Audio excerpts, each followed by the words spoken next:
Hi everyone, good afternoon. Thank you for joining us on what, at least in London, is an absolutely baking hot day.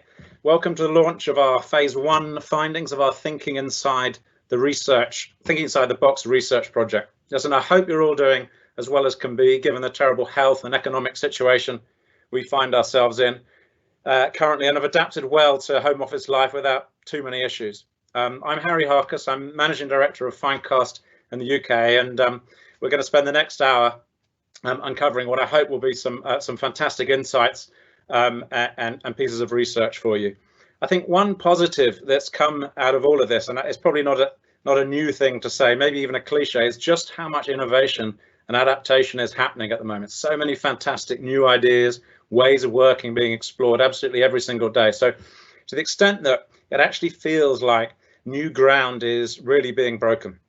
So to put this in context for this piece of research, and for example, these circumstances, which you might consider to be normal, we'd have loved to have you all in our office in central London or another venue for that matter for this briefing. But instead, of course, here we are on Microsoft Teams, where I'm sure many of you spend your days at the moment, or on Zoom or Skype or what have you. Likewise, gathering the data for the second phase of the research was included a raft of depth interviews. So these are interviews with leading industry figures that would have been gathered face to face, but are also gathered virtually, all the way from Newcastle, which is where our research partner DRG is based. Overall, though, I'm pleased to say it's absolutely fantastic that we haven't had to curb or adjust this project in any way at all, really. And we're now in a position to share the findings of phase 1 with you, despite those challenges. So to be clear, what were the objectives that we were setting out for the research to establish? So firstly, really simply, was to define TV and what people consider to be TV or not across what is now obviously a rapidly evolving landscape of platforms, devices, content, etc. Secondly, explore whether viewers are more engaged with content and advertising on larger screens or not. Obviously, device proliferation is a major part of how we're consuming media generally, but especially TV these days, as well as long-form broadcaster content versus short-form online content. What are the differences there? Also, people's perceptions, or viewers' perceptions with regards to advertising, obviously close to many of our hearts on this call. And how do they feel about personalized advertising, or advertising that's simply more relevant? And then lastly, what is the impact for brands? For example, what business results can TV advertising, video on demand, and specifically addressable TV help drive?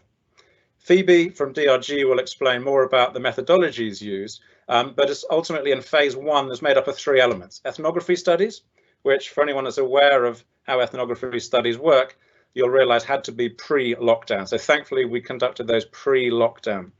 Secondly, there was a survey of over 1,500 respondents, all nationally representative samples. And likewise, we held a series of exploratory workshops with 7 to 10 people, also pre-lockdown. So it is a significant piece of research that we're going to be presenting today. Phase 2, I think, is even more exciting, actually. We're going into those depth interviews, as mentioned earlier, but we're also doing campaign studies from a lot of household name brands who've been taken part in this. And probably the meatiest piece of all is what is an absolutely fascinating neuroscience study conducted in partnership with UCL, so University College London. As I said, we've got 2 great speakers joining us today. First, you're going to hear from Brian Wieser. Many of you will be familiar with Brian. He's Global President of Business Intelligence at GroupM. He'll be sharing his view on the landscape that this research addresses at a macro and UK level, I hope. Then following Brian, we've got Phoebe Casey-Miller. So she's done an absolutely fantastic job of leading this research project from the DRG side, and we'll be sharing the findings and insights from phase 1. Before we get started properly, I just want to cover a little bit of housekeeping. We'll be keeping to time as much as possible. We know how important that is for people, particularly at this time. We'll keep everyone muted, but the presenters. And then lastly, questions. Yeah, we'd love questions. We will answer them at the end, but there is a chat function you'll find within Teams. So enter your questions there. And we'll look for whether there's any duplicates and then post them at the end. And then myself, Brian, and Phoebe will go through those. So without any further delay, I'd like to hand over to Mr. Brian Wieser. Thanks very much. Thanks everyone for joining us, and hopefully we'll have a lot of useful insights to offer here. So those of you who know my work know that a lot of what I focus on is the global advertising economy, and obviously we go into some great depth on individual countries, the UK among them. Going into this year, obviously had to start paying an awful lot of attention to what was going on with the pandemic as it was breaking out in China initially, and from my vantage point, with first horror and then with realization that this is worse than that, we're certainly trying to be mindful of what the implications were of the pandemic on the advertising economy and the economy more broadly, as far back as mid-January. And if there's an advantage that we can speak to, it's that it's given us a little bit of extra time by virtue of having this global focus in terms of thinking through what the implications are and seeing how the pandemic has impacted societies, economies, marketers, and ultimately advertising in different places around the world. What's become clear is that obviously we know that there's a sudden economic shock that happens when a country goes under a lockdown, and as countries in different places around the world are starting to emerge from the lockdown, and instead what we start to see is socially restricted activity by virtue of consumers' own choices as much as any government restrictions might cause activities to occur. We still see what will be a very depressed global economy, and individual markets will mostly experience that throughout this year. There are a few exceptions around the world, but for the most part, we will see ongoing declines, just at a slightly worse rate, or less worse rate, as the year progresses. And in those circumstances, virtually every category of marketer, unless you're on the Microsoft Teams product team or you work for Zoom, a handful of other exceptions, you're going to see very, very tough times this year. And I think that the ironic thing is that as the closer we get to the second half of the year, the more we start to realize, oh, only down 20 or 30%, not so bad. Starbucks, I see, just has a release out this morning saying, hey, good news, they're back to 60% of normal. Under any other circumstance, this would be horrific. And yet we can look at it almost positively because it's better than zero. And so we have to keep that context in mind as we think about how different economies are faring. And add to that, in a place like the UK, where all of the uncertainties associated with Brexit that would have caused a very uncertain year under normal circumstances, it only exacerbates the situation. So as that plays into marketing, one thing that we've looked for is that we've tried to understand, how are marketers adapting? The first thing they did, of course, is they cut where they could. Not every category of marketer, but the vast majority have tried to find ways to reduce spending initially until they had a sense of how exactly the world was going to play out.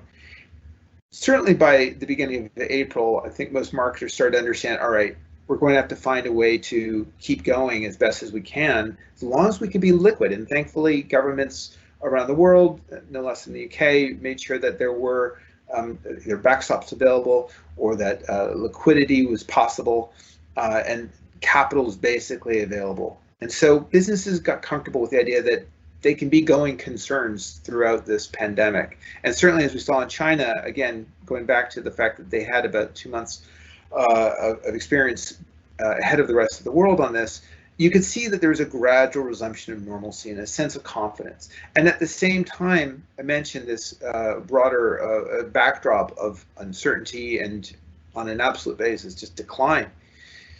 And so what marketers have done as time has progressed is I think that they're looking for ways to reinvent how they're allocating their budgets.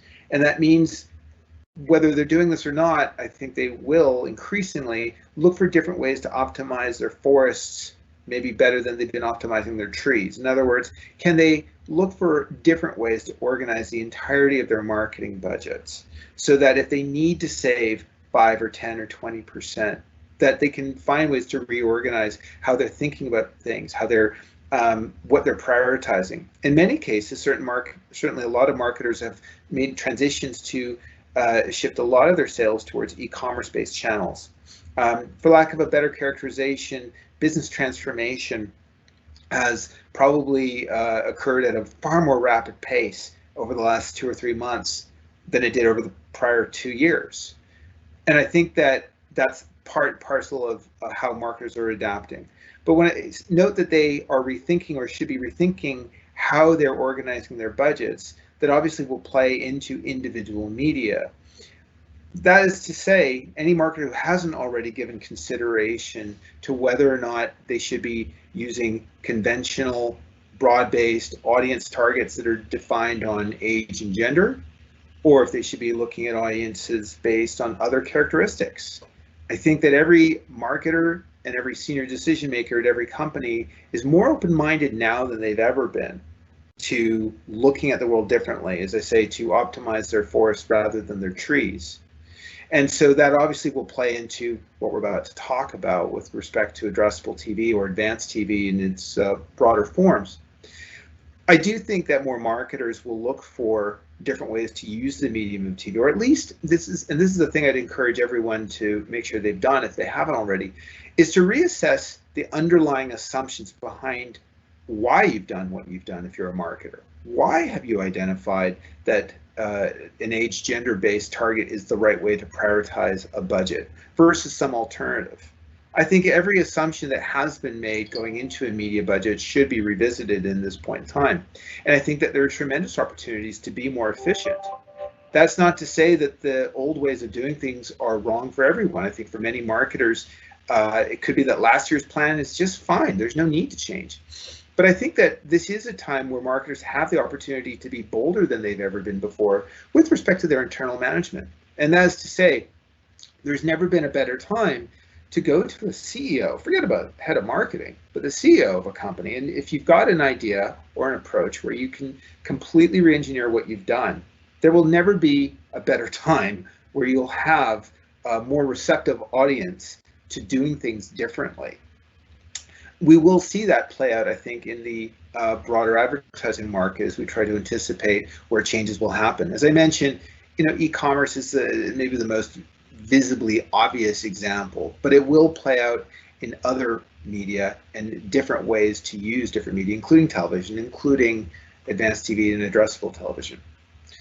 With that, maybe I'll pass it back to Harry, and I'll be around for questions later.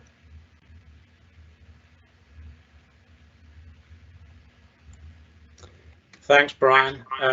As fascinating and insightful as ever, and your usual eloquent self. So much appreciated. Really interesting account of what's going on in the space, and advice or guidance for marketers everywhere, really. I think we can also, as well as professionally, relate to a lot of these themes, also personally relate to a lot of these themes at the moment, and and what's happening, and just generally hearing that sort of wider context is absolutely fascinating to hear. So next up we got Phoebe, and Phoebe's poised to take us through the thinking inside the box phase 1 findings. So after that we'll have questions. Over to you, Phoebe.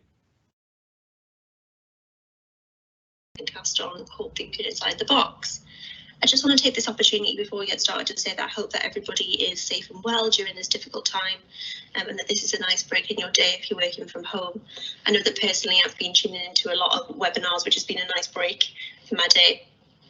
And of course, I'm really looking forward to hearing any questions that you might have on the research at the end. To start off, I'd like to provide some context to the project and briefly go through our core objectives and what we wanted to learn from the study. Firstly, we want to understand the idea of what is TV from a viewer perspective.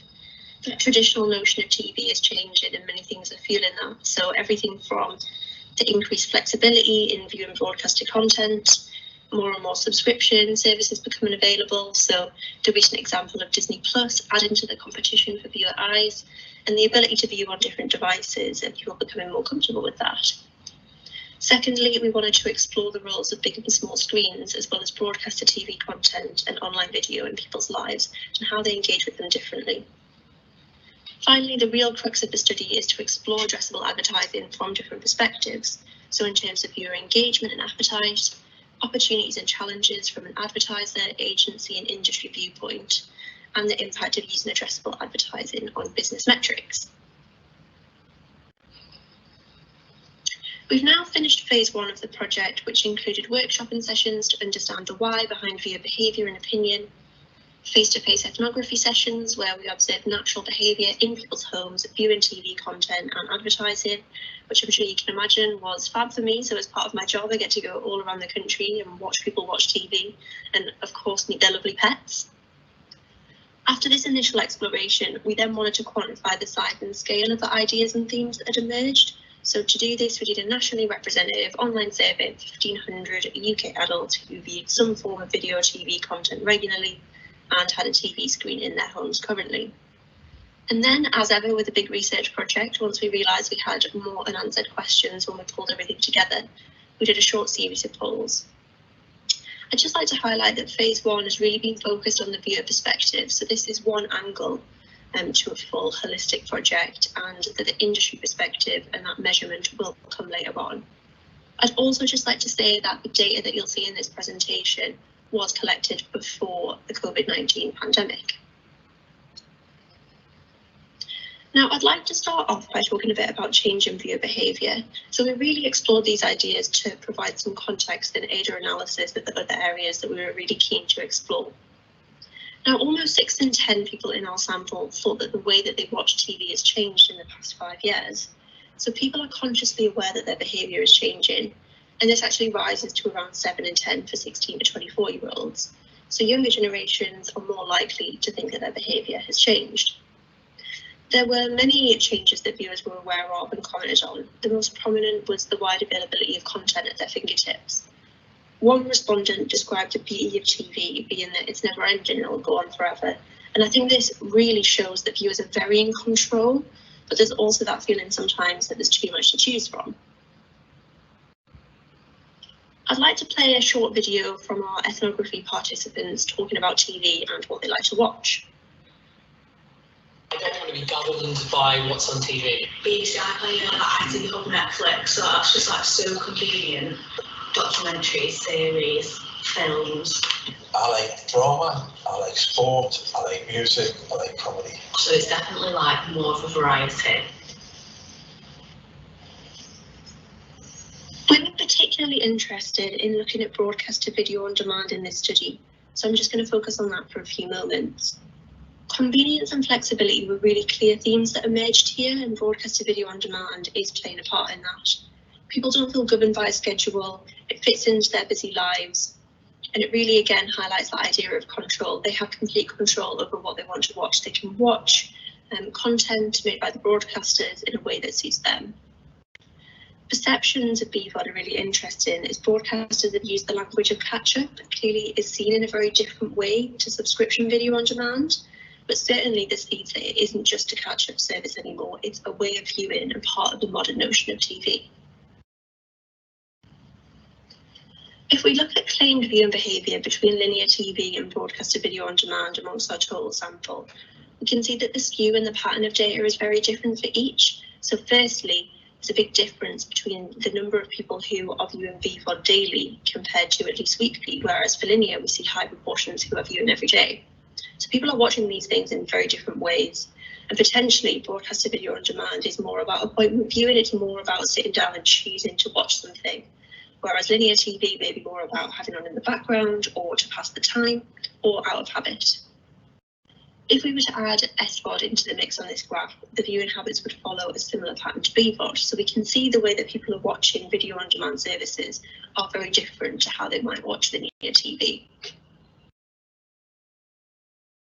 To explore this even more, we can look at the differences in need states. Now, the first thing to comment on here is that broadcaster video on demand is less so about passing the time or to have on in the background compared to linear. So just looking at the blue bar there on the graph. Then when we move over to look at online video, we can see again a very different hierarchy of need states that are fulfilled. So people are going there to be informed and learn something, so the idea of tutorial videos and how-tos, whereas to relax and to escape are lower down the list. Now, as we just saw, over half of our sample were viewing linear TV daily, so it's not that people are moving away from linear TV altogether to any stretch, or at least not very quickly.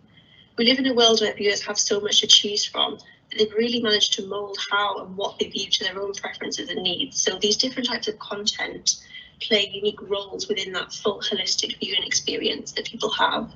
So people may have preferences, but now we don't really have to make those choices anymore. People have multiple screens, they can access things in different ways. So I can watch the In-Betweeners on All 4 on the Tube, but then I can tune into Strictly Live on a Saturday night. And they're all playing a different role in my full viewing experience. Section 2 is all about this idea of what is TV. Now, we live in quite a complicated time when it comes to TV. If we look back to when TVs were first invented, things were much simpler. So I know that if I asked my nana what TV is, she would just point to the box in the corner of the room and say, you know, that's an obvious thing. It's a very physical thing. Whereas now we live in a connected world and things are very different. I mean, I think from that video that I just showed, we can see that there's so much going on. People have so much content to choose from and so many different ways of watching. So in the workshopping sessions that we did, I asked the seemingly simple question, which of these are TV and which aren't? Now, it generated a lot of discussion. So viewers literally jumping up out of their seats to have their opinions heard and to get involved in some activities. But what you can really see from people's body language and responses is that there's so much confusion here, so very, very blurred lines in their minds.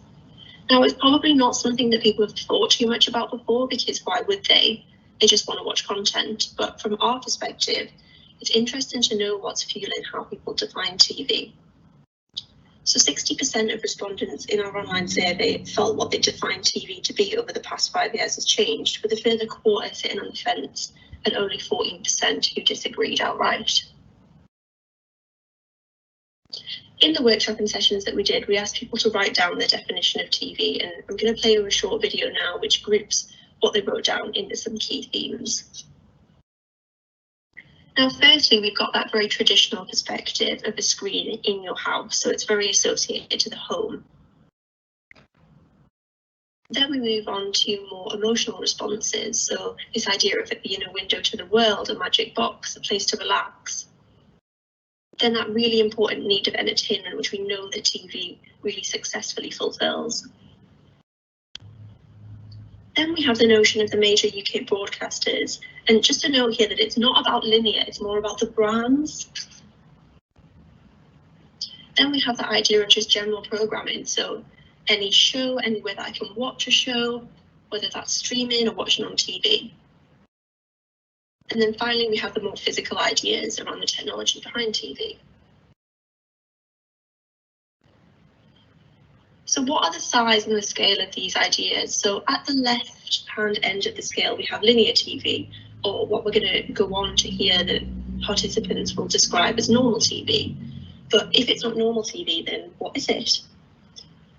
Well, when we ask people in our online survey, which of the following do you think are TV, we can see that broadcaster video on demand is seen by most as TV, potentially because of the ties to the broadcasters, which are historically part of TV. And we just saw in those written definitions as well. Now, SVOD really sits completely in the middle here, so it's probably the thing that's causing the most confusion for people.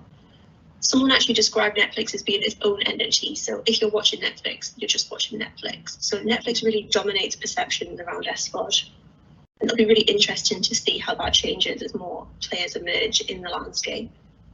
Then at the other end of the scale, on the right-hand side, we have online video, which small percentages considered to be TV. Now I'm going to play you a video with some of our participants answering what is TV. It's the opposite of television, always has been. I suppose it's more like the Pointless, your Tipping Point, those type of programmes, you know, ones with an audience perhaps. I don't consider watching stuff online as TV. I wouldn't define YouTube as TV. Netflix I would. The social media side of things, people feel that They watch something, they have to comment. I think that for me is very normal TV at the moment. I'd like to chat through some of the things which seem to be coming into play when it comes to what people think of as TV. So what is really fueling them to feel this way? Now, firstly, their needs, as we saw earlier, linear TV and VVOD are relatively aligned in the needs that they fulfill, and SVOD, again, kind of fits into that similar pattern. So although they're very different to online video, they follow a more similar trend. Now the generation, so generation is really important here. So this is twofold. So firstly, the idea that those who are under 55 are more likely to consider online video to be TV compared to those over 55, but also more likely to be going there to actually fulfill the needs that they once might have fulfilled through TV. So that would be me going to YouTube to escape or to relax. Then on the other side of the coin is the idea that parents are really aware that what their children think and do is very, very different to them. So if I ask someone who was younger, a 16-year-old or my own child, they'd probably give you a very different answer to me. And then finally, device and platform. Now, as I mentioned before, there's this idea of TV being seen as the box in the corner of the room, so something very, very physical. Now, with that in mind, it means device becomes very important when people are defining what TV is. So there's the idea that if you're watching the same TV show on the screen in your living room and on your mobile phone, then it's no longer TV.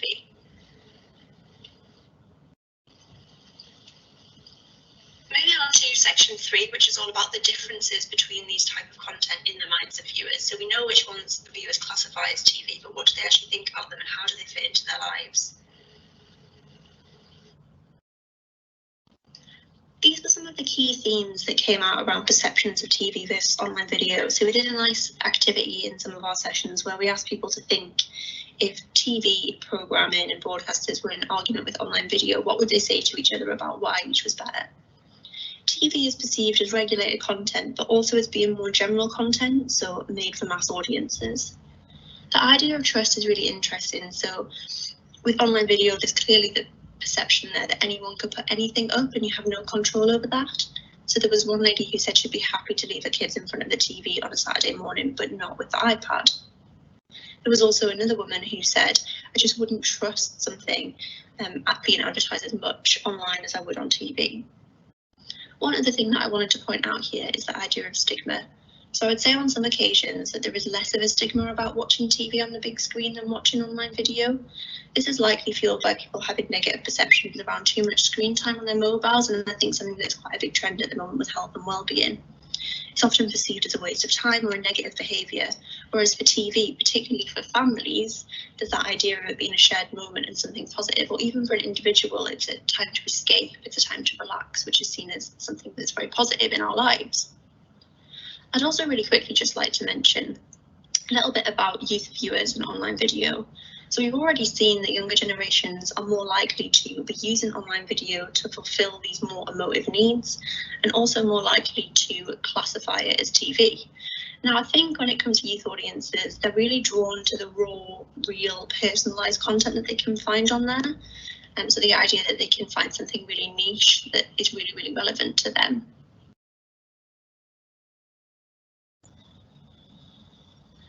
Section 4 is all about devices. So we've seen the importance of device when it comes to defining what TV is, but what do the big and small screens actually mean to people, and how are they using them differently? The first key thing that we found in general is if people have the choice, they prefer to view on a TV screen. The smaller screen in general doesn't replace that. However, what it does do is allow them to view in lots of different ways. So it really allows viewing to spill out of the living room. It allows them to expand their full viewing experience across a day or a week. Smaller screens are suited to viewing more personalised content. It leads to fragmentation in households, so people can each watch what they would rather than having to sit down all together and watch the same thing. Also being able to view out and about, or while multitasking, while cooking or cleaning. Now, I think it's really important to note here the kind of emotional language that people use around the big screen. It's the idea that it can bring people together. So although fragmentation is important to discuss and to consider, and that it allows people to watch in a more tailored way to their own preferences, you know, there is that power in the big screen and drawing people back together in that shared moment. So There was one person that we spoke to who said that she'd moved into a flat share, and that actually having the TV screen in the living room was a way to kind of bring any flatmates together and give them something to talk about. Whereas the small screen, it's much more about that individual viewing moment.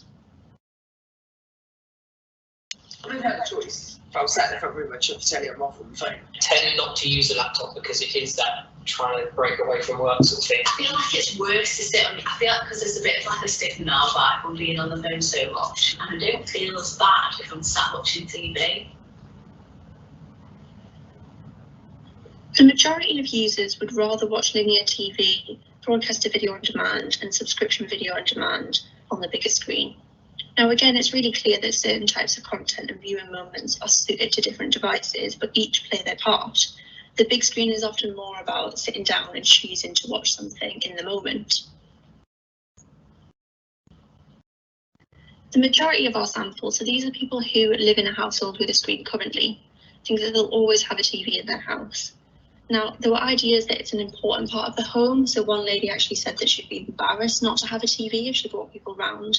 Others likened it to a focal point in the living room, like fire in olden times. And we can see the idea of shared moments. There's a lot of emotional language being used, and those moments can't be recreated by a smaller screen.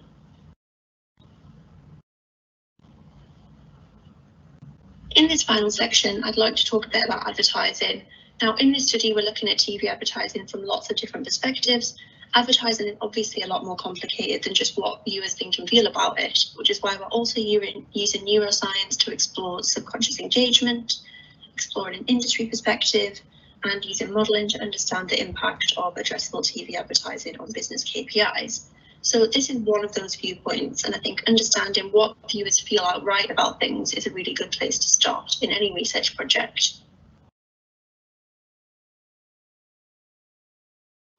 As addressable TV advertising is quite a complicated thing, we began by speaking to viewers about the idea of personalised advertising in general. So there were negative associations with personalised advertising. People associated with online, hyper-targeted ads that are over the top and hound them with products that they don't want. So there's this sense of mistrust and distaste coming through, and also this idea that it feels really inhuman, that it's kind of using misinformation about them and assumed knowledge using their data. Now, some viewers thought that it could be helpful, but there's a line in terms of how personalised it should be. So one viewer in particular had said that she bought a top in Topshop, but then the next day she'd seen an ad online to say that that top had now gone into the sale, so she took it back and got her money back. So, that's an example of how this sort of advertising could be seen as a benefit from a viewer perspective. So around half of our samples saw personalised advertising as intrusive. Now, of course, there are always going to be some people who are just outright TV ad rejectors and advertising rejectors in general, and will completely choose to avoid, but others who will accept them, tolerate them, or even in some cases enjoy them. It seems that relevant TV advertising is seen more positively. People mention not being engaged with things or products that they weren't interested in. From a viewer perspective, there's that sense of acceptance. Almost advertising is a necessary evil. And I think people already do understand that value exchange when it comes to TV. So the idea that to sit and watch this content, there has to be ads within it. Viewers expect to see more personalised TV advertising in the future, but don't necessarily feel as though it's something that is being served to them at the moment. But they are very aware that the ads are very different depending on what content that they're watching. So this was sometimes seen as a negative around sport and gambling, for example. Now, I think that this is really the key thing that we found when it comes to personalised, targeted or addressable advertising across any channel. So getting the balance between relevance and it not being intrusive is really key. Viewers want to feel like they're watching something that's relevant to them, that's engaging and enjoyable, but they don't want it to feel creepy or over the top. Moving on to some metrics. So these are amongst our total sample. 16% explicitly said that they enjoyed watching TV ads. And I think that this is really the idea of staying up to date and not wanting to miss out, or that it might be useful for them. Around a quarter explicitly recall taking some sort of action after seeing a TV ad. So this was highest for younger adults, where it rose to 3 in 10 of those under 34. Just over 2 in 10 found the idea of ads tailored to their location to be appealing, and similar proportions for TV ads tailored to their hobbies or lifestyles. And I think, this is quite a hard thing for people to answer because they don't really understand it, and we've seen how important the idea of control is. So it's hard for them to say that something would be appealing until they fully understand how it would work, because we know they want to be in control of what they're viewing. A third said they would be more likely to view TV ads if they were relevant to them. So some people mentioned a scenario where you could choose what type of TV ads you saw. And again, I think that really highlights the idea of them wanting to be in control.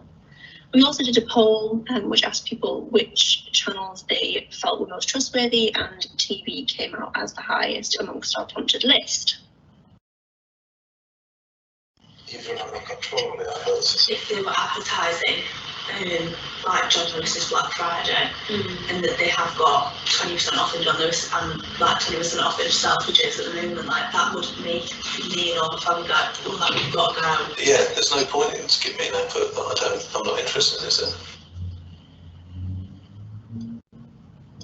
We've seen that relevance is seen as a positive, but obviously that's a very subjective concept. So we used a poll to ask those who were open to TV adverts what a relevant ad might be.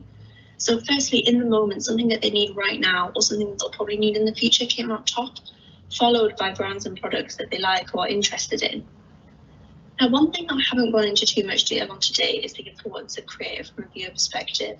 So the idea of a great creative that'll capture attention and will stay with people forever. Now, humour came out on top in terms of what makes a great TV ad. So we had quite a few mentions of the Specsavers ad with the cat, who I think is actually called Phoebe. So that idea that humour can really capture your attention and provide something lighthearted for viewers. So finally, I'd like to play a video which gives our viewers sharing their thoughts on what makes a great TV ad. Something quirky, something a little bit out of the box.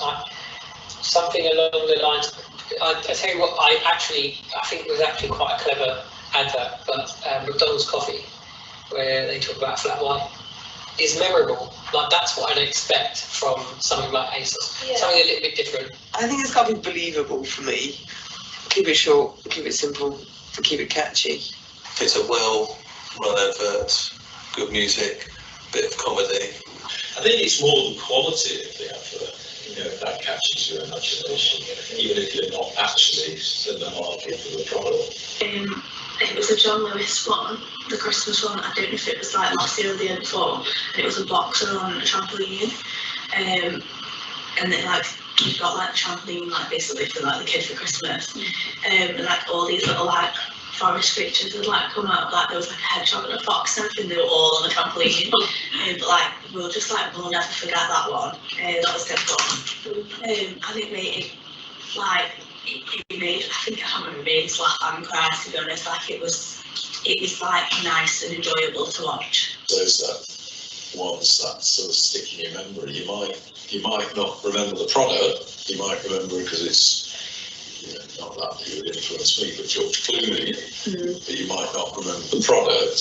And sometimes the other way around. There might be a story. Now, what we found in general is that this idea of storytelling is really important and what viewers feel make TV ads stand out amongst other forms of advertising. So what have we discovered from the first phase? We've discovered that people's behaviour and perceptions are consciously changing when it comes to TV. There's a lot of confusion around what TV is. Both of these feed into the idea that there are so many opportunities for viewers to access TV and video content, and these different types of content and ways of viewing play distinct roles in people's lives, all with different benefits, and add up to a full, holistic, personalised viewing experience where people are very much in control.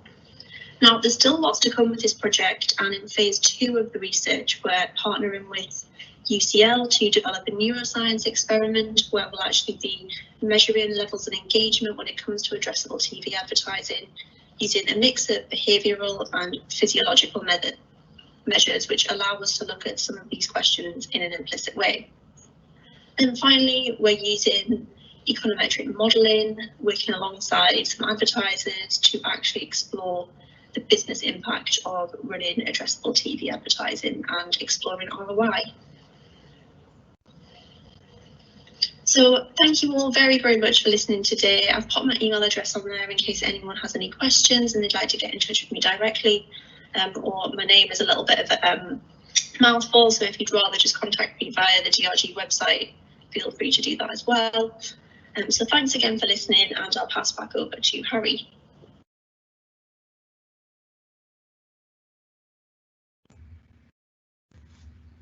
All right, thank you so much, Phoebe, and for the team, the whole team at DRG that's been working with us on that. I mean, straight away from the first phase of the exploration, there's some very interesting conclusions that are formed, and for me, there's just a lot of affirmation already that, you know, what we consume and where we consume that content, whether that's, you know, in terms of platform, device, really does matter in the context of what we as viewers take away from it and as professionals take away from it, and how effective these distinct sources are for different purposes. Obviously, really encouraging as well to know that, you know, the audiences out there are not just aware of, but also generally positive and warm to the idea of what we call more relevant advertising. Rather than just as some kind of creepy targeting, which I know is something that's slipped into some of our language within the industry over the last few years. Obviously, there's always personal surprises when you get research like that. And I think the one thing for me that stood out was that there genuinely are 15% of respondents that think that they're going to have a house without a TV at some point in the future. Maybe that's just me, but I don't think it's going to be my household. On that note, I think we're probably moving into questions now. So we'll see who has asked questions, what they are. I'll play quarterback a little bit with regards to them. So Phoebe will answer some, Brian might answer some, and I'll pick up a few as well. So let's just see how this goes. Let's have a look. What does this research tell us about the future of TV content viewing? I think, Brian, this is probably best for you to pick this one up.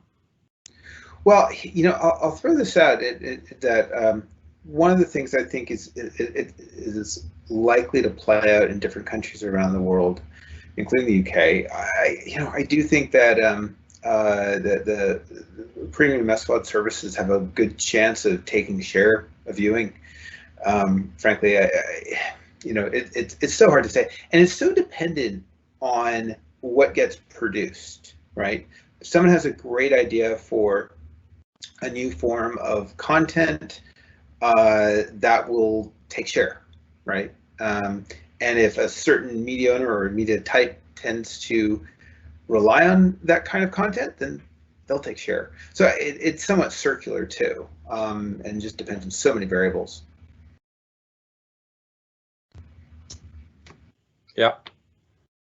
Yeah, I'll just add an anecdote to that, really, which I spotted recently, which is that you see trends and they seem to be heading in one particular direction, and then you read a news item that BBC Three, which went off linear onto digital 4 years ago, is now going to they're planning to return it to linear TV based on the popularity of that channel with younger audiences, and it's content that's driven that. So it's the likes of Fleabag, Normal People, etc., that literally everyone is talking about and wanting to watch at the moment, and that genuinely surprised me.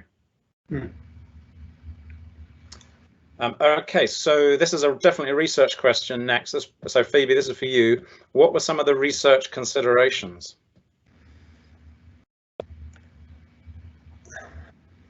Yeah, I mean, there were so many different considerations and things that we took into account when we built the solution for this project. So I think a main one to discuss is the idea that advertising is very complicated, and how people consume and engage with advertising and then actually act on it is very complicated. So it was important that we looked at that from a lot of different angles. So, you know, that includes explicit questioning, it includes looking at an industry viewpoint, it includes using media mix modeling to actually explore the business impact and not just what viewers think and feel about it. And also using the implicit measures through some neuroscience to, again, explore things from a different angle. I think another main challenge that I always find with TV research is when you get a lot of people in a room talking about TV, they just want to tell each other about what great programs there are to watch. and people often really bond over that. So I think controlling that flow of conversation and keeping people focused, especially when it's around topics that, you know, they're probably not very aware of, that in an industry where there's a lot of jargon and there's a lot of terminology, especially in TV, it's quite a challenge translating that to something that viewers are happy and can answer.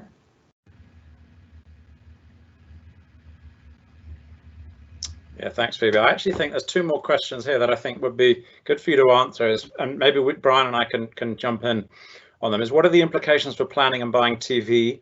And then also there's a trust question. So is there a different perception of trust between the platforms? I actually think you have, to some extent, talked about that in the research, but no harm in reiterating it. Yeah, so just to address the trust question first, yes, there were. So we explicitly asked people in the online survey what their levels of trust were for the different platforms and different types of video content. SVOD came out as the most trustworthy. This was amongst viewers by, I think it was 1%, followed by linear and BVOD, which were on par. So they were around 3/4 of users of each that thought it was trustworthy content. Online video was at the lower end of the scale. But again, I think this really just highlights the idea that people are turning to these places for different things.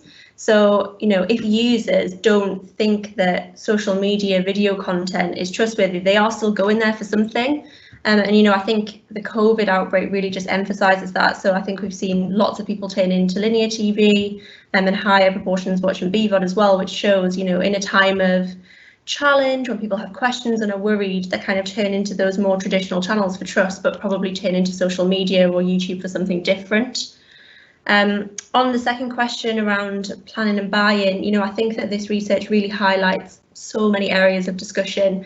So I won't share all of my ideas today because I'm sure you all probably want to go out and do some sunbathing, not listen to me talking about TV. But, you know, I think if viewers are consciously saying that they perceive TV to be something different than what they did before, or their behaviour is changing, that means, you know, the industry needs to respond to that change and think about planning and buying TV differently. And I think, you know, kind of reiterating what Harry said earlier, is it's very clear that all of these different, I guess, viewing moments have different power and different contexts related to them. So how can advertisers exploit those different opportunities, you know, to kind of maximise return on investment? So, for example, with the TV screen and watching linear, that might be a shared moment. There might be a real kind of emotional tie to that. Whereas if I'm watching BVOD, you know, maybe it's a choice, and I've sat down to watch a drama with my boyfriend. It's a very different environment. And then similarly with YouTube, they're all kind of providing different advertising opportunities. And I think it's really important for advertisers that, I guess, they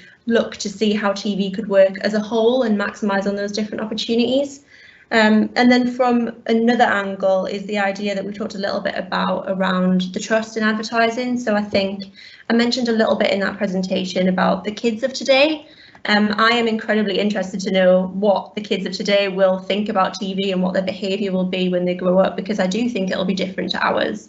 But, you know, they've grown up in this world where they've only really known connected TVs, and, you know, they're really used to watching content online. And I think, you know, the way that advertising is presented online potentially will change how they feel about it. So, for example, with YouTube, the kind of interruptive model where you've got the countdown and, you know, you're waiting to skip, that is going to change how they feel about advertising. Whereas, you know, our generation maybe understand that value exchange that you get for TV. I think it's going to be important that, you know, how TV is planned and bought responds to that change in perception of advertising. You know, whether that's through addressable, whether it's through using creative relevance or creatives that are emotional or really impactful. I do think that there's a lot of areas that we can discuss off the back of this project. Yeah, if I may throw out, I guess, a consideration. I think the example of, you know, YouTube, for example, is it TV or is it not TV? It largely will depend upon, I mean, it is incredibly important to understand consumers' perceptions. I think the bigger issue that, from a planning and buying perspective, is what is the marketer's goal, and why do they use a given medium or media type in the first place? What is the organizing principle? This goes back to the point I was making earlier about reassessing every assumption you've made if you're a marketer, every single assumption about why you do what you do. I've historically looked at television and defined it from my vantage point of forecasting as marketers who want to, by sight, sound, and motion, place their commercial messaging adjacent to premium content, premium meaning content where they're borrowing the brand equity of the content and doing those two things together. Whatever that is television, as I've historically thought about it through the lens of a prototypical marketer. That's not going to be true for every marketer, but I think that it is important to, you know, look through the results of the study and then ask, you know, the same questions, not just of the this tells us what consumers are saying, but you can ask the same questions of, as a marketer, why is something TV? Why is it not TV? Is it just because the consumer considers something to be TV? Is TV by itself a means to an end? It can be, but I think that to me, it highlights the point that marketers should be questioning what it is that they are using television for in the first place.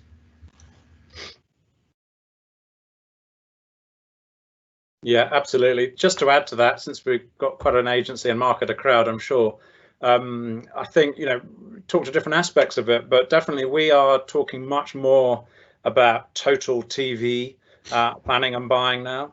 Of course, to date, TV has been split into linear and on demand, etc. But, you know, as these patterns change and as viewer behavior changes, it definitely needs to be looked at as one. In fact, it's essential that it is now. And as a result of all of that, whatever it is, you know, whether we're talking about the on-demand broadcaster platforms versus linear versus, exactly as Brian says, starting to move into YouTube, Amazon, Peacock, blah, blah, blah. The list will go on and on and on over the next few years. That has to be planned and bought smartly and holistically. And actually, the concept of total TV from a reach and frequency point of view, I think, is very interesting and very real right now. And out of that, you know, there is value there, there are efficiencies, and there's absolutely incrementality from what we're seeing in taking that kind of approach. So I think it's a really exciting time. We've probably got time for a couple more questions. We've talked about brands and agencies, I think. 23% found the idea of addressable ads appealing, but that is a massive proportion that don't. Phoebe, do you want to talk statistics on this kind of point? Because yeah, it could easily be interpreted as a negative rather than a positive. Yeah, definitely. I think, you know, when we've discussed the idea of addressable with viewers, you know, it's in a very broad sense, and we've already explored the idea of how important control is. So I think it's very hard for someone to sit there and say, oh, yes, you know, suddenly I'm just going to love advertising now, when they don't fully understand, you know, all the intricacies or how it would be delivered to them. But, you know, from all the qual work that we did, you know, there is the idea that it is seen as something that could be positive if it's done in the right way. So it's all about that balance and, you know, the subtlety of how it's done. And I think the other thing to note with that statistic is it was a scaled question. So we had a very high percentage who were sitting in the middle, so who were unsure, which I think really says it all, you know, that people are unsure because it's something new. So it'll be really interesting to know in the future how viewers feel about that. And I think also, as we've discussed, you know, the perceptions around online and hyper-targeted advertising have really negative connotations for people. So again, you know, that is going to kind of fuel that sense of mistrust when you talk to them about, you know, personalized advertising on another channel. Yeah, and I think as well, phase 2, when we start to move away from qual and more into quant with regards to neuroscience and econometrics, we'll be able to dig into that in much more detail and facts as well. So yeah, very interesting. Next one, also very relevant for right now. How much do you think viewing behaviours changed since COVID-19 outbreak really kicked in the UK? So that was around end of March. I mean, GroupM have stats on it. ThinkBox, really good source of information on all of this. Some of the standouts for me, and I've made a note of them, is that overall viewing of TV ads is up significantly, 22% in the UK, and actually with ABC One adults is up 25%. Weather's definitely played its part. We've seen it rise and fall over the last month or so.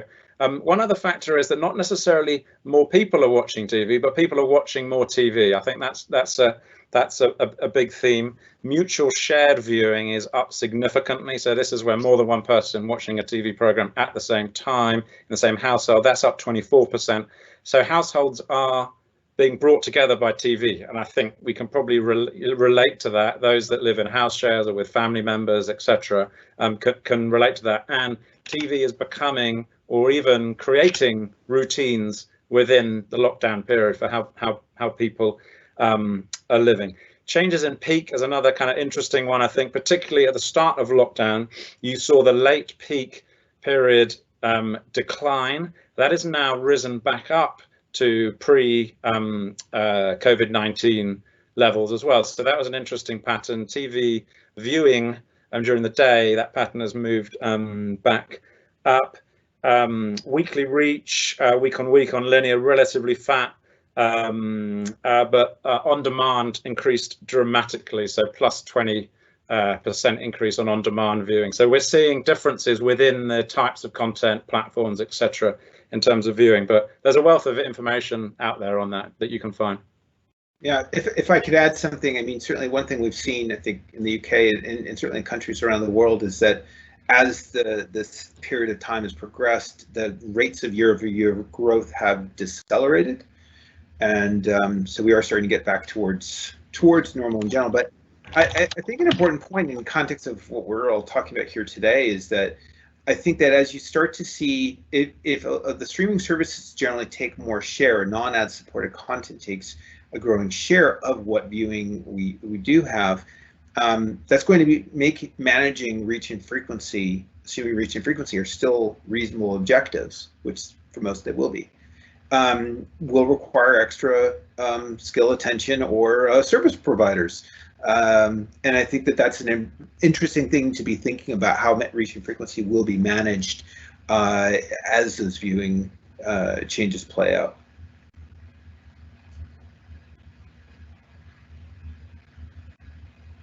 All right, listen, I've just noticed the time. There's loads of good questions in here. I think we should definitely follow up on those somehow, get those questions answered for you. Great questions. I'd like to wrap it up now, not least my kids talking about devices. My kids will be about to probably put their devices on, and then my internet will crash. So let me I'd just love to finish off, say that, yeah, we'll follow up with any unanswered questions. There's an infographic that comes with the research that we've done, so that'll be coming out shortly, and a recording of this session will be released as well for you to share with colleagues who couldn't attend it. Listen, we'd love to have you back for phase 2 coming later in the year. DRG busy putting together the research and findings for this at the moment, and early indications are that this will be really interesting and useful, so definitely something to look forward to. I'll close now by thanking everyone for joining. I'd like to thank Phoebe, and I'd like to thank Brian, who's joined us from the US and on a slightly different time zone to all of this. I don't know what the weather's like over there, Brian, but I think a lot of people will be probably heading to take their laptops to their gardens now. But listen, thank you all very much indeed, and do take care. Bye-bye.